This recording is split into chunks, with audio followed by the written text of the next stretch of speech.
dar las gracias al Grupo AICO por su amable invitación a esta bonita ciudad de Córdoba. Y yo les voy a hablar pues, de un tema novedoso que este año ha entrado en vigor el día 1 de enero.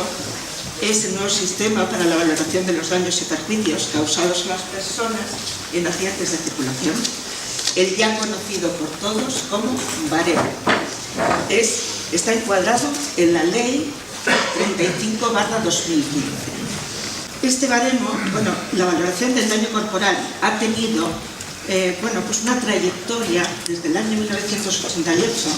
Mapfre hizo un baremo interno y progresivamente, se alzó como orden ministerial en el año 1991 y pasó a ser ley en el año 1995, la Ley 30/95.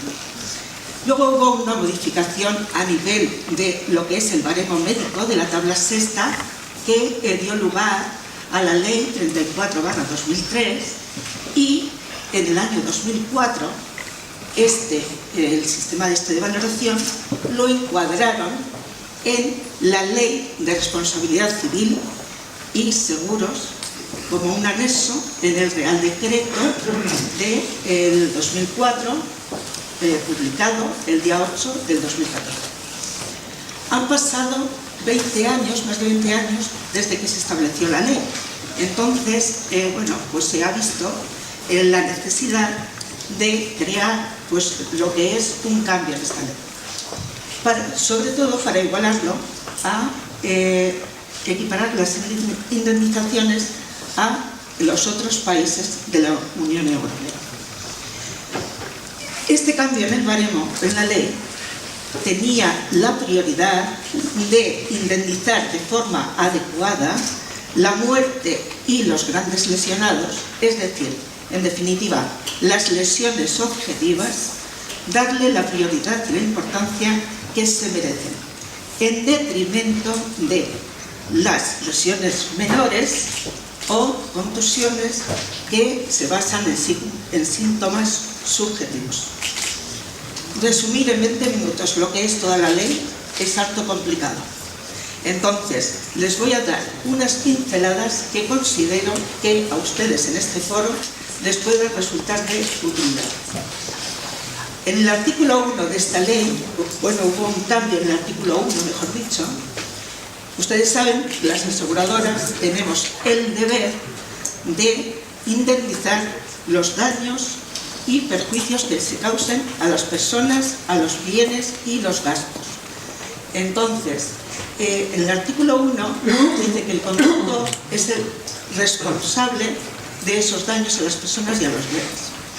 En el caso de los daños a personas, quedará exonerado tanto el conductor como la compañía de seguros de la obligación de ese pago, de esa indemnización, cuando se demuestre que hay una culpa exclusiva del perjudicado o haya una fuerza mayor. Y se reducirán las indemnizaciones, incluidos los gastos, hasta en un 75% cuando se demuestre que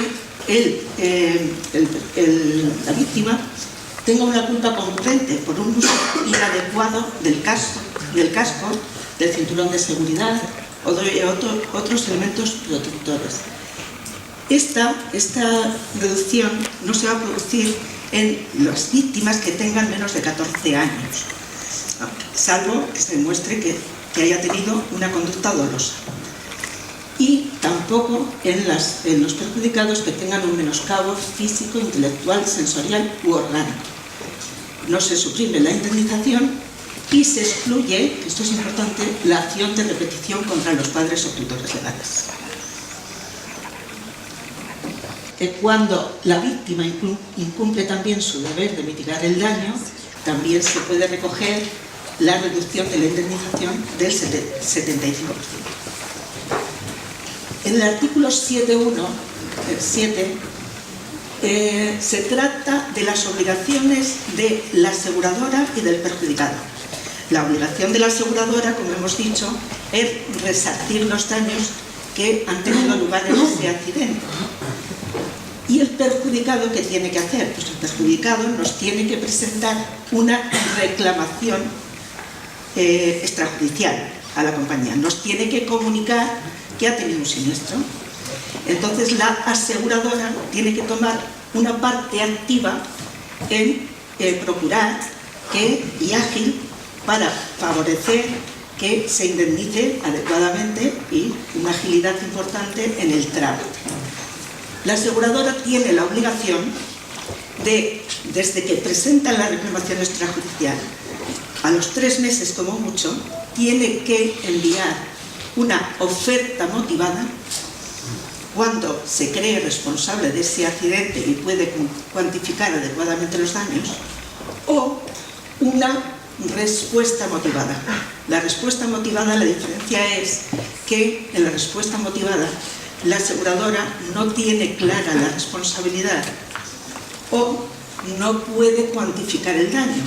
Imaginen una fractura de fémur que tarda en curar a lo mejor 1 año o 1 año y medio. Entonces a los 3 meses lógicamente no puede cuantificar el daño. Lo que tiene que hacer en ese caso es decir, hago esta respuesta y cuando esté en condiciones de realizar la oferta motivada, entonces la realizaré. El perjudicado, recibe esa oferta motivada y puede estar en acuerdo o en desacuerdo.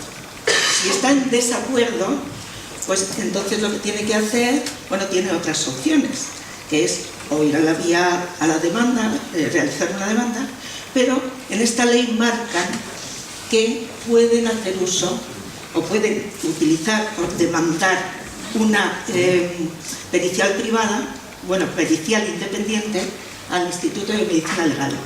Como creo que ustedes saben también, a partir de julio del 2015 se despenalizaron las faltas, es decir, ya las denuncias no se establecen, pasa todo a la vía civil. Entonces los forenses actuaban en la vía penal, en las faltas, en los juicios de faltas, y con esos informes se realizaban muchas transacciones. Con el afán de que todo no vaya a la vía civil, han buscado esta vía en la ley para que el perjudicado pueda ir al Instituto de Medicina Legal y le haga un informe independiente. Si no está de acuerdo, y también puede ir, y eso lo va a pagar, que eso es importante, lo va a pagar la compañía que sea responsable, la compañía que haya emitido la oferta motivada. Y los forenses también pueden realizar pruebas complementarias a cargo de la compañía. Estas son como unas novedades que hay ahora. La actuación del Instituto de Medicina Legal en el nuevo ámbito de civil está recogida, si ustedes lo quieren revisar, en el Real Decreto 4811/2015. Ahí está todo protocolizado, la forma de solicitud, lo que tienen que hacer los institutos, cómo tienen que elaborar los informes médicos. Si el perjudicado sigue en desacuerdo con esa oferta, pasa a la tercera fase, que le quedan 2 vías. La mediación, que creo que ustedes ahí, no sé si son mediadores o no, pero la mediación tiene que estar especializados en responsabilidad civil de circulación y en el sistema de valoración de esta nueva ley. Entonces el mediador intentará buscar un acuerdo entre las partes para resolver el conflicto. Si el informe está por ambas partes de acuerdo, eso ya supone, es vinculante. Y el precio de esa actuación de los mediadores se paga a partes iguales por la aseguradora y por el perjudicado. Seguimos. Esta nueva ley tiene unos principios fundamentales, que es la reparación íntegra del daño y el principio de vertebración. Con ello, ¿qué se pretende? Objetivar el daño. La reparación íntegra del daño, ¿qué es? Es indemnizar los daños y perjuicios padecidos, teniendo en cuenta todas las circunstancias del perjudicado. Y se valorará la pérdida de ingresos y la pérdida o disminución de la capacidad de ganancias, lo que se llama el lucro cesante. Esto es específico de esta nueva ley. El lucro cesante no se contemplaba en la ley anterior. Y el principio de vertebración, pues que se valorará por separado los daños patrimoniales y los no patrimoniales. Esta reparación íntegra del daño y la reparación vertebrada nos llevan a la objetivación. ¿Qué significa la objetivación? Pues que la indemnización se ajustará a las reglas y a los límites establecidos en el sistema. Lo que no esté en el sistema no se valorará, excepto en los daños, estos perjuicios excepcionales, que será en circunstancias singulares y relevantes, importantes. En esta ley, no lo he dicho y lo voy a decir ahora, se basa fundamentalmente el perjudicado tiene que acreditar, porque, bueno, pues hay muchísimos conceptos y no todos ellos hay que resarcirlos. Si no están acreditados, no hay que resarcirlos. Los tienen que los tienen que acreditar. Los daños que tienen objeto de valoración están recogidos en el artículo 34 y se valorará la muerte, las secuelas y las lesiones temporales. Si no les suenan mucho los conceptos, lesiones temporales es como los días de curación, ¿vale? Y están recogidos en la tabla 1, 2 y 3. Y en cada uno de ellos, y esto es novedad también en esta ley, se tiene que contemplar el perjuicio personal básico, recogido en las tablas 1A, 2A y 3A. Perjuicio personal particular, que son los daños excepcionales que se suman al perjuicio personal básico. Y el perjuicio patrimonial, que está contemplado, el perjuicio patrimonial está compuesto por el daño emergente, son unos términos un poquito raros, pero bueno, daño emergente se refiere a los gastos y el lucro cesante es pues, la pérdida de ganancia que ha tenido. Este es el resumen de las tablas, pero como voy a profundizar un poquito más en ello, pues ya está. En el artículo 36, los sujetos perjudicados, o sea, recogen los que son sujetos perjudicados. Lógicamente, ¿quién es el perjudicado? Pues la propia víctima del accidente. Pero en el tema de muerte, pues los perjudicados están recogidos en el artículo 62, está el cónyuge viudo y también hace referencia a las parejas de hecho, ascendientes, descendientes, hermanos. Y han añadido la categoría de allegados. ¿Allegados qué es? Está recogido en el artículo 67. Personas no incluidas en las categorías anteriores. Que tenga una convivencia familiar con la víctima durante un mínimo de 5 años antes del fallecimiento. Que tenga una relación de cercanía en parentesco o afectividad, y cada allegado va a recibir una cantidad fija que está determinada en 10.000 euros. Y luego, como perjuicios excepcionales, también son perjudicados los perjudicados de la tabla 62 y los familiares de grandes lesionados. Se les va a cubrir los gastos de tratamiento médico y psicológico durante 6 meses, durante un máximo de 6 meses. Ahora vamos a poner aquí unas tablas. Esto solo quiero que se queden con la idea, porque de toda la traducción económica que tiene todos los conceptos, para que vean luego la repercusión que puede tener, y ahora haremos unos ejemplos prácticos. Cuando queden 2 minutos me lo dices, por favor, ¿no? Para acabar. Bueno, están los perjuicios básicos, pues en función de las categorías que hemos visto, el cónyuge viudo, pues hasta 15 años de convivencia en función de la edad de la víctima, pues le corresponde una indemnización. Más de 15 años, pues 1.000 euros más por cada año que superen los 15 años de convivencia. Ahí está, bueno, los ascendientes, pues cuando el fallecido tiene hasta 30 años o más de 30 años, los descendientes pues también hacen una graduación por edades, los hermanos, y ahí está, como os he dicho antes, los allegados, que se les indemniza con 10.000 euros. Está el perjuicio personal particular, que esto no estaba recogido en las tablas anteriores, que son incrementos sobre el perjuicio personal básico. Recoge varios aspectos, pues la discapacidad física o psíquica del perjudicado, convivencia del perjudicado con la víctima, perjudicado único de su categoría, perjudicado único familiar, etc. Y después también está en el perjuicio patrimonial el daño emergente, que son los gastos que, pues de funeral, como norma, a cada perjudicado se le dan 400 euros, sin necesidad de justificación. Y el resto de gastos los tienen que justificar. Y los gastos específicos de traslado del fallecido, entierro, funeral y repatriación, pues la compañía les pagará el importe que hayan gastado. Y luego ya están las tablas de lucro cesante cuando había una dependencia. Los perjudicados dependían económicamente de la víctima. En los artículos 44, 45 y 46 también es una novedad, porque antes, cuando una persona fallecía, pues no se contemplaba para nada los días de curación y las secuelas correspondientes, ¿no? Simplemente, si la causa estaba motivada por el accidente, entonces se indemnizaban la muerte y ya está. Pero ahora hay que recoger también los días de curación desde el momento del accidente hasta el fallecimiento y una parte proporcional de las secuelas, un 15% de las secuelas. Y de las lesiones temporales.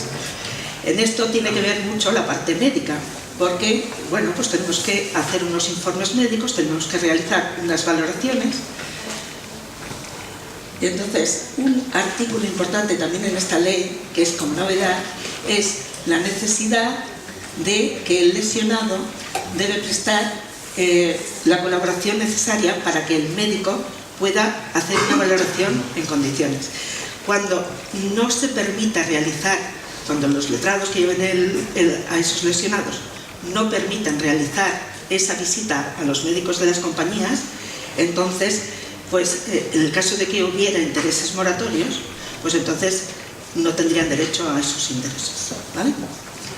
Y los médicos pues tendrán que hacer una valoración, pues según dice la ley, las secuelas, que es algo que permanece de por vida. No son dolores que se van a ir con el paso del tiempo, no.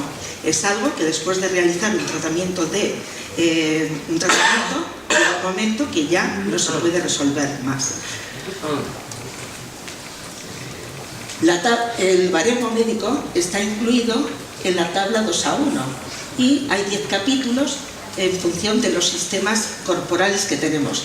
Han incorporado este año, en este nuevo sistema, el sistema cutáneo, porque antes, cuando había grandes quemados, tan solo se recogía lo que era el perjuicio estético. Entonces consideramos todos los médicos, que la piel también es un sistema. Entonces, aparte del perjuicio estético, hay que valorar la secuela correspondiente de la afectación que pueda tener, pues, en la sensibilidad, en la sudoración, en las funciones que realiza la piel. Es un baremo basado fundamentalmente en la funcionalidad, en las funciones. En las tablas 2 están las secuelas recogidas. El perjuicio personal básico contemplará el perjuicio psicofísico y el estético. Y el perjuicio personal particular, pues han añadido este año daños morales complementarios, psicofísicos y estéticos, la pérdida de feto, pérdida de calidad de vida, lo vamos a ver mejor en el resumen. En el perjuicio personal particular, entonces se contemplan los daños morales complementarios por perjuicios psicofísicos siempre que una secuela tenga la valoración de 60 puntos o las concurrentes. Bueno, tengo que decir que las secuelas, el valor personal son 100 puntos. La parte físico-psíquica no puede superar la puntuación de 100 puntos. Y el perjuicio estético, 50 puntos. Entonces, las secuelas, hay secuelas, unas que tienen 60 puntos, 80, hay que sumarlas por una fórmula que se llama fórmula de secuelas concurrentes, que es la fórmula de Baltazar. Con ello, lo que se hace es evitar que se supere esa puntuación de los 100 puntos, ¿vale? Entonces, luego, en los daños morales complementarios también se tendrán en cuenta cuando el perjuicio estético supere los 36 puntos. Y este también es un perjuicio muy importante, el perjuicio moral por pérdida de calidad de vida ocasionada por las secuelas. Está recogido en muy grave, grave, moderado y leve. Entonces, el muy grave sería como equiparable a la gran invalidez de toda la vida. El grave sería relacionado como con la absoluta, el moderado con la total y el leve con la parcial. Pero aquí, como estamos dentro de responsabilidad civil, no se equipara solo con la parte laboral, sino con la afectación que tiene sobre las actividades esenciales de la vida diaria y las específicas de ocio, de relación laborales. O sea que no solo se tiene en cuenta el apartado laboral, sino todos los aspectos de la vida diaria. Bueno, también está recogido el perjuicio moral por pérdida de calidad de vida, la pérdida de efecto, seguimos. Y en los perjuicios patrimoniales están recogidos todos los gastos. Gastos de asistencia sanitaria futura, prótesis, ortesis, rehabilitaciones, domiciliarias y ambulatorias, gastos por pérdida de autonomía personal y la tabla de lucro cesante. Me detengo aquí un momentito, esto es novedad también en esta ley. Los gastos previsibles de asistencia sanitaria futura se recogerán en los estados de coma vigil o vegetativo crónico, cuando las secuelas neurológicas sean de grado muy grave o grave, en lesiones medulares iguales o superiores a 50 puntos y en las amputaciones que haya que colocar prótesis. Y de forma, esto es siempre, y cuando nos lo acrediten bien, cuando la secuela sea de al menos 50 puntos, cuando las concurrentes sea de 80 puntos y en secuelas de más de 30 puntos, pero que estén acreditadas con un informe médico. Bueno, ahora el latigazo cervical de toda la vida, de Dios que todos lo conocemos y que todos hemos contribuido a que en lugar de ser un problema médico sea una actitud social, pues ahora ya no está recogido como el síndrome del latigazo cervical. Ahora se llama, para que se familiaricen, traumatismo menor de la columna vertebral. ¿Vale? Se basa en el dolor del lesionado. Las pruebas diagnósticas no se tiene que objetivar nada, porque entonces ya no hablaríamos de un traumatismo menor, sino de otra cosa.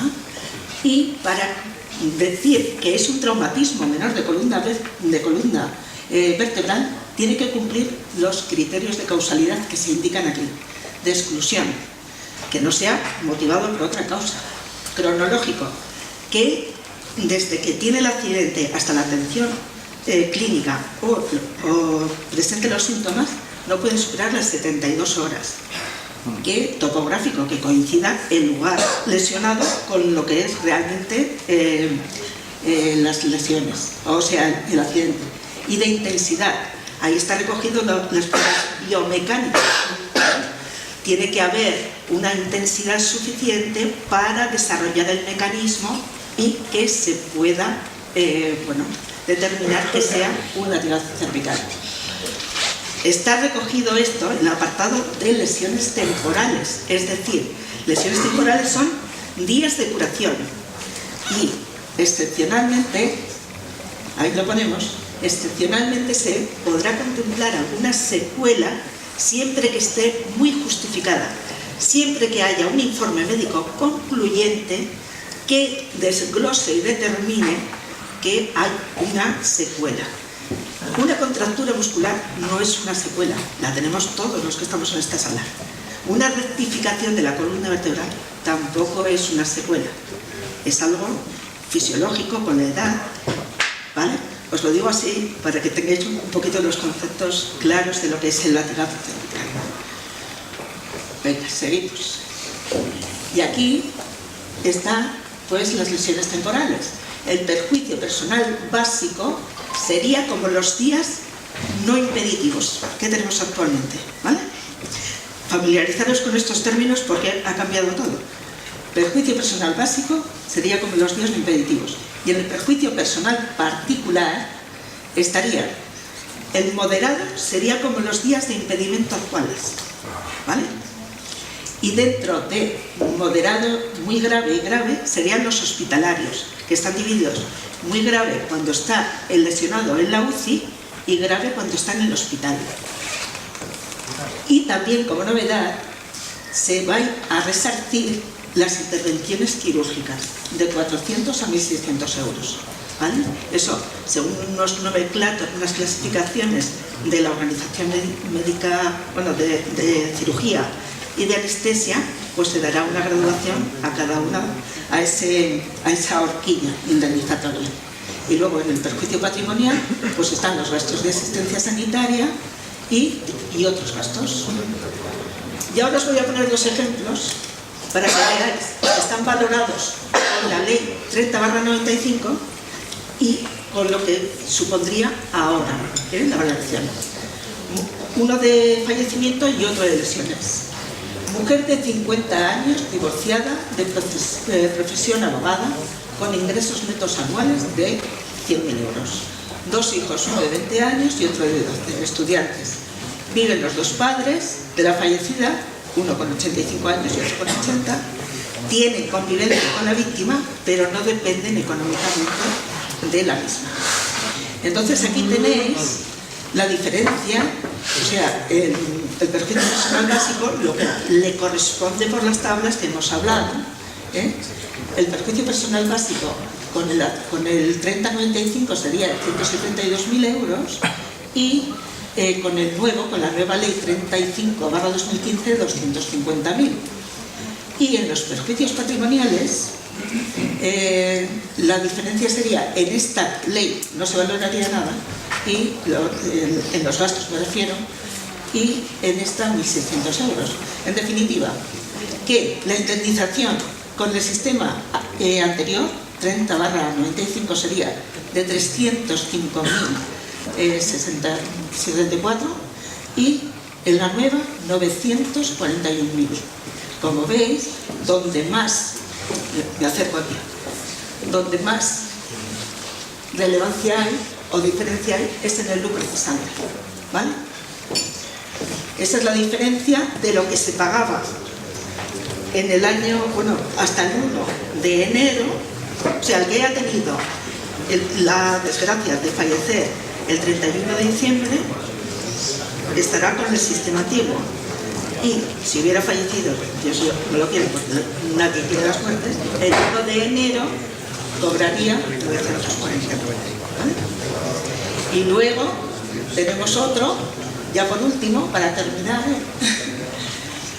que es un gran lesionado, mujer de 35 años, de profesión comerciante de laboratorio farmacéutico, con unos ingresos de 35.000 euros, que tiene la desgracia de tener una tetraplegia C7 y C8, con unos puntos de secuela de 94, con unos días de perjuicio de calidad de vida muy grave, hemos dicho que son los de UCI, de 20, y perjuicio de calidad de vida grave, que son los días como impeditivos, de 850, ya tenemos intervenciones quirúrgicas. Entonces, bueno, pues no voy a pararme en todos los conceptos, pero veis la diferencia con en el año, en la ley 30/95 cobraría 1.443.000 euros y con el actual 2.178.000 euros. El impacto de este nuevo baremo, lo que se prevé es que vaya a aumentar las indemnizaciones de los muertos en un 50% y de las secuelas en un 35%. Esto hay que decir que de momento la experiencia que tenemos es prácticamente nula, porque he hecho andar el día 1, estamos realizando visitas, pero ofertas motivadas prácticamente no hemos hecho. La intervención del forense no hemos hecho ninguna tampoco. Entonces, bueno, como dicen en algún programa, estos son los datos y ustedes saquen las conclusiones que crean convenientes. Y gracias por su atención. María Teresa Domínguez es jefa del Servicio Médico de Mafre de la DGT Sur. Buenos días. Buenos días. María Teresa, ¿cómo va a afectar el nuevo baremo a la forma de tramitar los siniestros de los corredores de seguros? En el artículo 7 de la nueva ley, de la ley 35/2015, ahí se ve todo el procedimiento que tiene que llevar la aseguradora y el perjudicado para conseguir una indemnización. La primera fase sería el perjudicado tiene que mandar una reclamación a la aseguradora. Entonces la aseguradora tiene en el plazo de 3 meses que emitir una oferta motivada si se considera responsable o una respuesta motivada en el caso de que no sea responsable o no se puedan cuantificar los daños. Si el perjudicado está de acuerdo con esa oferta motivada, se transa y ya está. En el caso de que no esté de acuerdo, esté disconforme, puede realizar de mutuo acuerdo con la compañía un informe pericial complementario o usar de mutuo acuerdo con la compañía el Instituto de Medicina Legal para conseguir un informe pericial independiente. Y también puede elaborar un informe pericial a su costa. Y en el caso de ser disconforme con esta nueva oferta motivada, bueno, la compañía tiene que emitir una nueva oferta motivada. Si está en disconformidad, pasaría a la tercera fase del procedimiento, que sería la mediación o una demanda judicial.